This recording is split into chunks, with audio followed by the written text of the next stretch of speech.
شمیم شال صاحبہ، آپ بتا رہی تھی کہ جو ڈوگرے ہیں انہوں نے بھی ہندوستان کے ساتھ وہ رشتہ قائم نہیں کیا جو بی جے پی دعویٰ کر رہی ہے، ذرا اس کی تھوڑی سی ہمیں مزید ڈیٹیل بتا دیں۔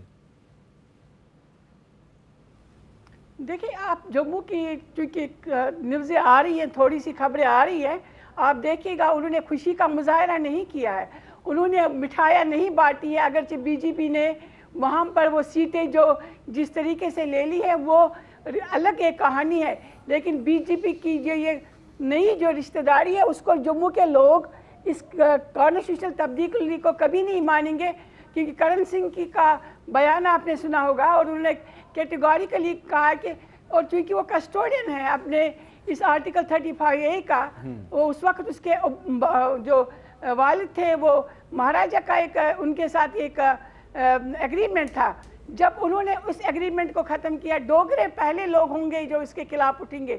اب میں آتی ہوں اس بات کی طرف کہ جو عارضی الحاق تھا، ہم ایک طرح سے یہ بات کشمیری، ہم بالکل اس بات پر اتفاق کرتے ہیں، ہم بار بار کہتے تھے کہ یہ جو الحاق ہے، یہ الحاق کوئی الحاق ایسا ڈاکیومنٹ نہیں ہے جو کہیں پر کیا گیا تھا۔ فرض کرے مان لیتے ہیں کہ ایک عارضی الحاق تھا، اس الحاق کو بھی 370 کے الحاق کو بھی یا ڈاکیومنٹ کو بھی، اس عارضی رشتے کو بھی، اس عارضی پل کو کس نے توڑا ہے؟ ہندوستان نے۔ اب اس وقت ہماری حیثیت کیا ہے؟ میں لیگل پوائنٹ اٹھانا چاہتی ہوں آپ کی جو اس وقت بیٹھے اور پورے پاکستان کے عوام کو میں بتانا چاہتی ہوں، پورے جو لیگل آپ کے پاس ایکسپرٹ ٹیم ہے آپ کی ایکسپرٹس کی، یا جو اس وقت آپ کے پروگرام میں بیٹھے، اس وقت کشمیر کی حالت کیا ہے؟ ہم 1947 کی آدھا جو ویلی جو ہے، جموں جو ہے، لداخ جو ہے، یہ اس وقت ہندوستان سے رشتہ ٹوٹ چکا ہے۔ ہماری جو یہ پیٹیشن ہے یہ سپریم کورٹ کے پاس اس وقت پڑی ہے، اسی پیٹیشن کے خلاف ریٹ چل رہی تھی لاہور سری نگر کے ہائی کورٹ میں، یہ جو بل ہے یہ پینڈنگ ہے۔ اب آپ دیکھیں اس وقت ہمیں 3 محاذوں پر لڑنا ہے۔ بھارت کے جو عوام ہے، بھارتیہ جنتا پارٹی، ہم پورے عوام کی بات نہیں کرتی ہیں، اروندھتی رائے کا بیان دیکھ لیجئے گا، سول سوسائٹی نے احتجاج کیا ہے، اور بھی آوازیں اٹھتی جائیں گی، لیکن وہی فارمولا جو جوناگڑھ اور حیدرآباد میں بائی فورس انہوں نے اس ریاست پر قبضہ کیا اور کہا کہ یہ مائنارٹی ریاست ہے، اور ان مائنارٹی کا جو اس وقت کے نواب تھے وہ بادشاہ یا جو ان کے رولر تھے وہ مسلمان تھے، انہوں نے بائی فورس ان کو کیپچر کیا۔ آج ایک اکثریت ریاست کے ایک حصے پر انہوں نے قبضہ کیا، آج وہ قبضہ انہوں نے وہاں پر آرمی کے ذریعے اور دوسرے پیراملٹری فورسز کے ذریعے دنیا پر واضح کیا ہے کہ ہم مائٹ از رائٹ والی پالیسی اچھا، اب آپ نے جو لیگل جو آپ نے نقطہ اٹھایا ہے اس پہ بات کرتے ہیں۔ لیگل نقطہ آپ نے اٹھایا کیونکہ فواد صاحب بھی قانون دان ہیں اور مصطفیٰ نواز کھوکھر صاحب بھی قانون دان ہیں، اور آپ بھی قانون کی جو کمیٹی ہے اس کے آپ چیئرمین ہیں، تو فواد صاحب یہ بڑی ایک اہم بات ہے کہ 370 جو ہے وہ ایک لوز ریلیشن شپ تھا بٹوین جموں اینڈ کشمیر اور انڈین سٹیٹ، اب وہ ختم ہو گیا ہے، اور شمیم شال صاحبہ کہہ رہی ہیں کہ اب وہاں پہ تو ریاستی اسمبلی بھی نہیں ہے، یہ ایک عجیب بات ہے۔ تو کیا ٹیکنیکلی اب جو راجہ فاروق حیدر صاحب ہیں جو کہ آزاد کشمیر کی کے ہم وزیر اعظم کہتے ہیں، تو وہ پوری ریاست کے وزیر اعظم اب وہ نہیں ہیں؟ دیکھیں، بات یہ ہے کہ ہندوستان کا جو وہاں پر قبضہ ہے وہ شروع سے ہی کوئی قانون کا تو اس میں دخل ہی نہیں ہے، ان کا غاصبانہ قبضہ ہے، غاصبانہ قبضے کی کوئی قانونی انٹرپریٹیشن تو نہیں ہوتی۔ یہ ٹھیک بات ہے جو شال صاحبہ کی کہ جو ایک سو کالڈ جو انیکسیشن جو ایک ایگریمنٹ ہوا تھا ہری سنگھ ڈوگرا میں اور انڈین گورنمنٹ میں، یہ جو 370 اور 35A ہے، یہ اس کی ایک سمجھیے کہ ایکسپریشن ہے انڈین کانسٹیٹیوشن میں۔